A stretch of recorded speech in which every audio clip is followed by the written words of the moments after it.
अरे तुमसे अच्छे तो मेरे मायके वाले थे। तुम्हारे पास है ही क्या?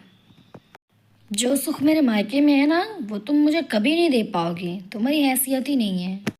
हैसियत नहीं रहती तो शादी क्यों कर लेते हो तुम लोग? रिया ने अर्जुन को बहुत बुरा भला कहा और सीधे अपने मायके चली गई। अर्जुन को बुरा तो बहुत लगा, लेकिन वो बहुत ही सीधा किस्म का इंसान था। उसने एक जवाब नहीं दिया रिया को, और ना ही रिया को उसके मायके जाने से रोका। रिया अपने मायके में बहुत खुश थी। उसे आकर मायके 2 महीने हो चुके थे। रिया ने इन 2 महीनों में कभी अर्जुन के पास कॉल करना ज़रूरी नहीं समझा। रिया की सोच यही थी कि उसका गुजारा उसके मायके में हो जाएगा। वक्त के साथ रिया के मायके वालों का रवैया भी बदल गया। माँ, आज मुझे पनीर खाने का दिल कर रहा है। दिल कर रहा है का क्या मतलब है? अपने पति से पैसे मंगवाओ, खुद भी पनीर खाओ और हमें भी पनीर खिलाओ। बस अब हद हो गई। 2 महीने हो चुके हैं आपको यहाँ पर आकर।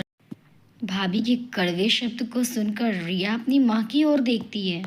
हाँ रिया, बहू बिल्कुल सच कह रही है। तुम्हें कम से कम अपने खर्च के पैसे अपने पति से मंगवा लेना चाहिए। अगर खर्च नहीं मंगवा सकती हो तो तुम्हें अपने घर जाओ अब। ऐसे मुफ्त की रोटियां तोड़ना अच्छा नहीं होता है बेटी। माँ भी क्या कह रही हैं? आप भी भाभी की तरह? मैं बिल्कुल ठीक कह रही हूँ रिया। बेटी तो 2 महीने से अपने घर जाने का नाम ही नहीं ले रही है। हमारे पास इतने पैसे नहीं हैं कि हम तुम्हें यूँ मुफ्त का खिलाएं। माँ, मैं तो पहले भी इसी घर में रहती थी, तब आपने ऐसा कभी नहीं कहा। क्योंकि तब इस घर पे हक तेरा भी था, पर अब तेरा घर यहाँ नहीं, तेरे ससुराल में है। रिया को सब समझ आ चुका था कि उसने अपने पति से झगड़ा करके कितनी बड़ी गलती की है। साथ ही साथ रिया को इस बात का भी एहसास हुआ, शादी के बाद असली घर मायका नहीं ससुराल होता है।